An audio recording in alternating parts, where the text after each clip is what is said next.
Good morning madam. Good morning. મારે એક question હતો, થોડો પર્સનલી છે, પણ પૂછી શકું તમને? હા, પૂછ. કઈ ક્વેશ્ચન છે? મને છે ને બ્લડ ડોનેટ કરવામાં ઇન્ટરેસ્ટ છે, પણ યુ નો પીરિયડ ચાલે છે, તો એ ટાઈમમાં કરી શકાય?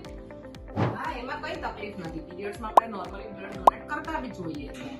અને ફિઝિકલી ફિટ હોઈએ, પીરિયડ્સમાં પેઇન વેઇન ના થતું હોય તો તું બ્લડ ડોનેટ કરી જ શકે. ઓકે, તો એમાં બીજી કોઈ તકલીફ થાય ખરી?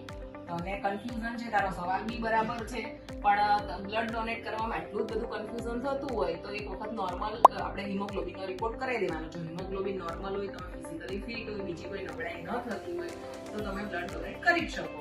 એમાં કોઈ જ પ્રોબ્લેમ થતો નથી. અને તારો જે સવાલ છે ઘણી લેડીઝોના મનમાં થતો હોય છે, જે મેં તને સમજાવ્યું એમ તું બીજા બધાને બી સમજાઈ શકે કે પીરિયડ્સમાં બ્લડ ડોનેટ કરવું અઘરું કે એવું કોઈ કોમ્પ્લિકેશન થતું નથી. એમાં ખાલી આપણે અમુક વસ્તુનું ધ્યાન રાખવું પડે, જે મેં તને ઓલરેડી કહી દીધું છે. ઓકે, તો જો સેફ જ છે તો પછી હું 20 એપ્રિલે જરૂરથી બ્લડ ડોનેટ કરીશ. બરાબર છે, તારે કરવું જ જોઈએ. ઓકે, તદ્દન તારા મનના બધા સવાલ દૂર થઈ ગયા છે. તો હવે 20 એપ્રિલે બ્લડ ડોનેશન કેમ્પ સ્પર્શ ન્યુટ્રલ સેન્ટર પર છે, તો આપણે બધા જ મળીને ત્યાં બ્લડ ડોનેટ કરીએ. Okay, done madam. તો આપણે બધા સાથે મળીને 20 તારીખે સ્પર્શ ન્યુનેટલ હોસ્પિટલમાં આપણે બધા બ્લડ ડોનેટ કરીશું અને બીજાને પણ સમજાવીશું કે તે પણ સહભાગી આપે.